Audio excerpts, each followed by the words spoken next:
Hello guys, current affairs funda में आप सभी का स्वागत है। मैं हूं आपके साथ अभिषेक शर्मा। और आज की इस वीडियो सेशन में हम 11 अप्रैल तक के सभी इंपॉर्टेंट करंट अफेयर्स कवर करने वाले हैं। हमेशा की तरह आप इस वीडियो को अंत तक जरूर देखिएगा। आज भी आपको काफ़ी कुछ जानने के लिए मिलेगा। सेशन की शुरुआत हमेशा की तरह क्वेश्चन ऑफ द डे से करेंगे, जिसका आंसर आपको भी कमेंट बॉक्स में करना है। पूछ रहे हैं, किस भारतीय मिशन ने चंद्रमा के दक्षिणी ध्रुव पर सफलतापूर्वक लैंडिंग की थी? Which Indian mission successfully landed on the moon's south pole? Options हैं चंद्रयान 1, चंद्रयान 2, चंद्रयान 3 या फिर मंगलयान। जल्दी से आंसर कर दीजिए, फिर आगे बढ़ते हैं। इस वीडियो सेशन की PDF current affairs fund app पर अवेलेबल है, वहां से आप प्राप्त कर सकते हैं। न केवल इस वीडियो सेशन के, बल्कि जितने हमारे daily, weekly, monthly current affairs sessions आते हैं, सभी की पीडीएफ आपको करंट अफेयर्स फंड ऐप पर मिल जाती है। ये जो पीडीएफ्स हैं, हम आपको जो एक साल की वैलिडिटी वाला हमारा 2026-27 पीडीएफ पैक है, उसके तहत प्रोवाइड कराते हैं। कोई भी आपका एग्जाम हो, बैंकिंग, एसएससी, रेलवे या फिर स्टेट पीसीएस, जहाँ पर भी जनरल अवेयरनेस या करंट अफेयर्स पूछे जाते हैं, सभी एग्जाम्स के लिए हमारा पीडीएफ कंटेंट काफ़ी यूजफुल है, सफिशिएंट है। इसके अतिरिक्त आपको कुछ भी पढ़ने की नीड नहीं है जहाँ तक करंट अफेयर्स की बात है। करंट अफेयर्स फंड ऐप पर आपको एक कोर्स मिल जाएगा। ऐप का लिंक वीडियो के डिस्क्रिप्शन में दिया गया है, फर्स्ट कमेंट में भी पिन कर दिया गया है। उस लिंक पर क्लिक कीजिए, ऐप को इंस्टॉल कीजिए। लॉगिन करने के बाद आप ये कोर्स बाय कर सकेंगे और कंप्लीट पीडीएफ मटेरियल एक्सेस कर सकेंगे। फिलहाल इस क्वेश्चन का आंसर कर दीजिए, फिर करंट अफेयर सेशन की शुरुआत करते हैं।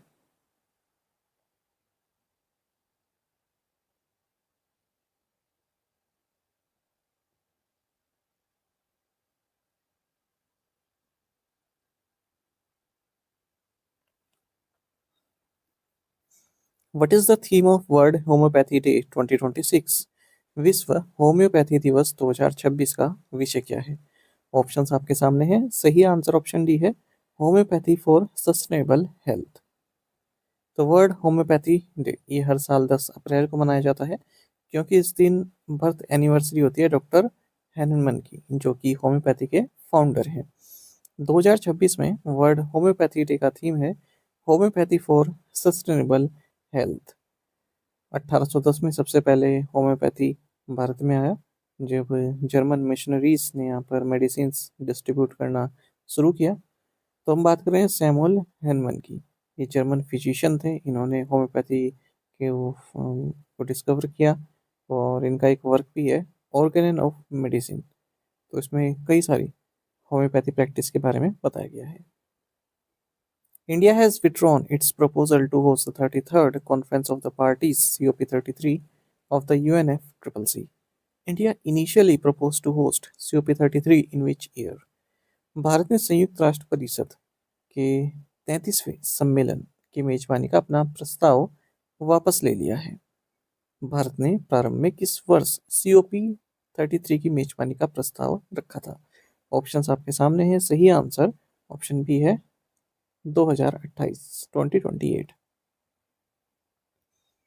देखिए, भारत ने ये कहा था कि जो United Nations framework convention on climate change यानी कि UNFCCC की जो 33rd समिट होने वाली है, जिसे हम कॉन्फ्रेंस ऑफ पार्टीज बोलते हैं, ये हम होस्ट करना चाहते हैं 2028 में। ऐसा भारत ने अपनी इच्छा जताई थी। लेकिन अब भारत ने वो प्रपोजल अपना वापस ले लिया है। अब भारत इच्छुक नहीं है 2028 में से होस्ट करने के लिए। तो अब केवल साउथ कोरिया ही बचता है जिसने इंटरेस्ट दिखाया था अपना 2028 में होस्ट करने के लिए, और इसको मिल भी जाएगा। तो देखिए, बात है जब प्राइम मिनिस्टर नरेंद्र मोदी ने भारत का ये प्रपोजल रखा था COP28 के दौरान, माफ़ कीजिएगा, जब अपना ये प्रपोजल रखा था दिसंबर 2023 में यूनाइटेड अरब अमीरात में। ठीक है। अच्छा, भारत ने अब तक केवल एक ही बार ये COP को होस्ट किया है, वो भी 2002 में। COP31 टर्की में होगी, COP32 इथोपिया में होगी। ठीक है। अच्छा, जो कॉन्फ्रेंस ऑफ द पार्टीज है, ये एक सुप्रीम डिसीजन मेकिंग बॉडी है UNFCCC की। 198 पार्टीज या कंट्रीज आप कह सकते हैं इसमें शामिल हैं। और जो भी क्लाइमेट चेंज से संबंधित प्रोग्रेस है उसको देखा जाता है, जैसे पेरिस एग्रीमेंट है या फिर जो एमिशन रिडक्शन गोल्स हैं उन पर कितनी प्रोग्रेस हुई है। और जो पहली इस तरह की सबमिट हुई थी COP1, ये बर्लिन में हुई थी 1995 में, जर्मनी में। Which bank has overtaken ICICI Bank in market capitalization rankings during the January to March quarter? जनवरी से मार्च तिमाही के दौरान बाजार पूंजीकरण रैंकिंग में किस बैंक ने आईसीआईसी बैंक को पीछे छोड़ दिया है? ऑप्शंस आपके सामने हैं। सही आंसर ऑप्शन सी है, स्टेट बैंक ऑफ इंडिया। तो स्टेट बैंक ऑफ इंडिया ने आईसीआईसी बैंक को पीछे छोड़ दिया है, अगर हम मार्केट कैपिटलाइजेशन रैंकिंग की बात करें जनवरी से मार्च क्वार्टर के बीच में। और अब ये इंडिया का सेकंड लार्जेस्ट बैंक बन गया है मार्केट वैल्यू के हिसाब से। लार्जेस्ट कौन सा है? HDFC bank. ये हमारे देश का मोस्ट वैल्यूबल बैंक है।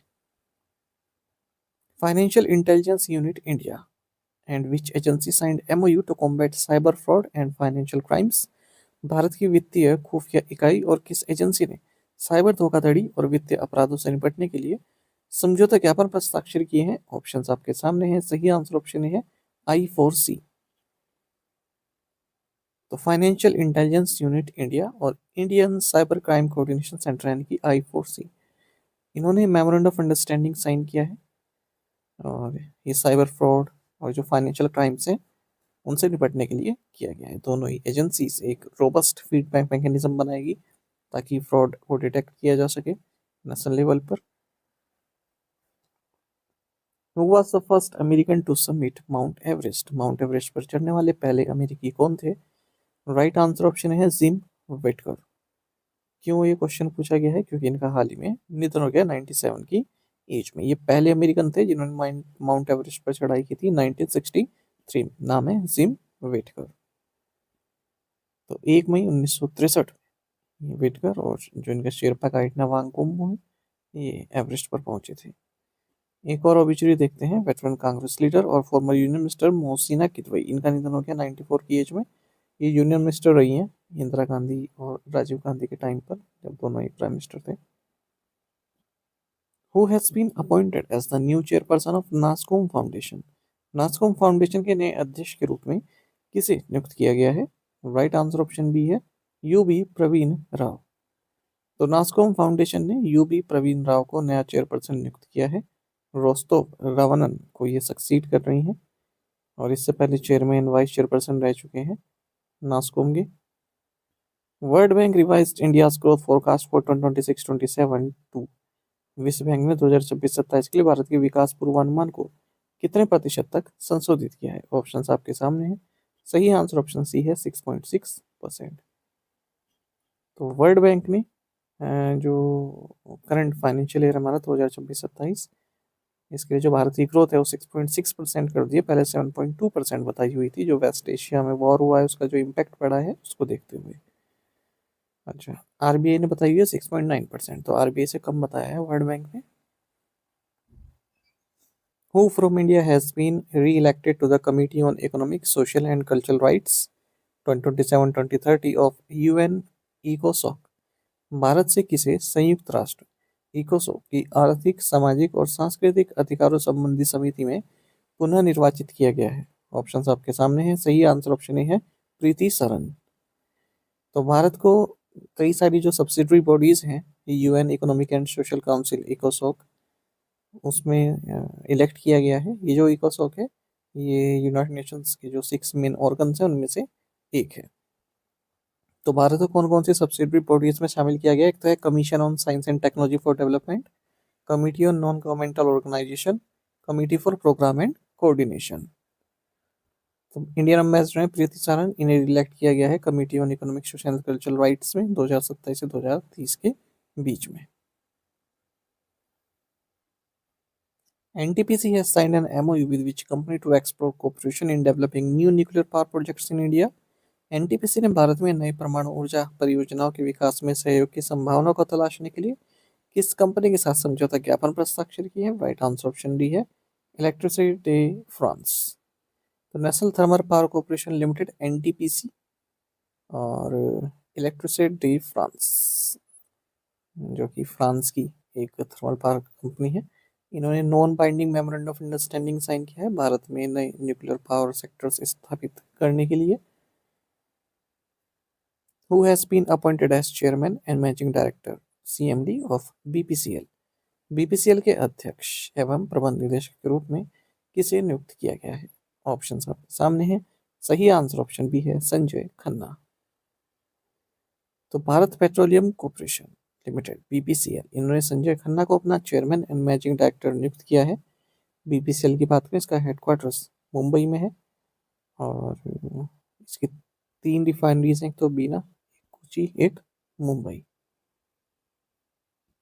टू द पॉइंट क्वेश्चन उनके आंसर्स देख लेते हैं। इंडियन स्टैटिस्टिकल इंस्टीट्यूट कोलकाता में है।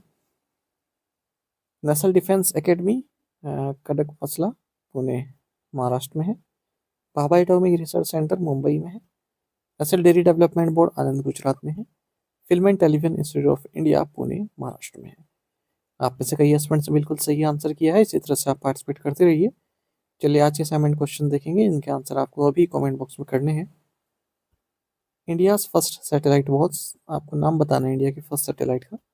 India's first nuclear reactor was, India के फर्स्ट न्यूक्लियर रिएक्टर का नाम बताना है।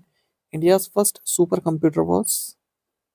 The Gaganyaan mission is related to, Gaganyaan mission किससे संबंधित है। India's first indigenous aircraft carrier is, Bharat का पहला भारत में ही बना हुआ एयरक्राफ्ट कैरियर कौन सा है। इन पांचों क्वेश्चंस के आंसर आपको कमेंट बॉक्स में करने हैं। यदि एक क्वेश्चन का आंसर अभी आता है वो भी आप हमें अवश्य बताइएगा। यदि आप हमारी daily current affairs PDF, weekly PDF, monthly PDF और हर महीने के banking and economic awareness PDF चाहते हैं तो करंट अफेयर्स फंडा का 1 ईयर मेंबरशिप प्लान आप ज्वाइन कर सकते हैं, जिसका लिंक आपको वीडियो के डिस्क्रिप्शन में या फिर फर्स्ट कमेंट में मिल जाएगा। आपको बता दें, इस 1 ईयर मेंबरशिप प्लान के लिए जितना भी हमारा पीडीएफ कंटेंट है वो हम आपको 1 साल तक के लिए प्रोवाइड कराते हैं, जिसे आप डाउनलोड कर सकते हैं, प्रिंट आउट भी निकलवा सकते हैं। इसके लिए चाहे तो आप करंट अफेयर्स फंडा ऐप को यूज़ कर सकते हैं या फिर अपने लैपटॉप या सिस्टम की मदद से वेब लॉगिन भी कर सकते हैं। कोई भी आपका एग्जाम हो, बैंकिंग, एसएससी, रेलवे या फिर स्टेट पीसी, जहाँ पर भी जनरल अवेयरनेस या करंट अफेयर्स पूछे जाते हैं, सभी एग्जाम्स के लिए हमारा पीडीएफ कंटेंट काफ़ी यूजफुल है। कोई भी डाउट हो तो हमारा कस्टमर केयर नंबर है 8448169188, इस पर आप कॉल कर सकते हैं, व्हाट्सएप भी कर सकते हैं। बाकी टेलीग्राम पर ज्वाइन करना ना भूलें, करंट अफेयर्स फंडा नाम से हमारा टेलीग्राम चैनल है। Thank you guys.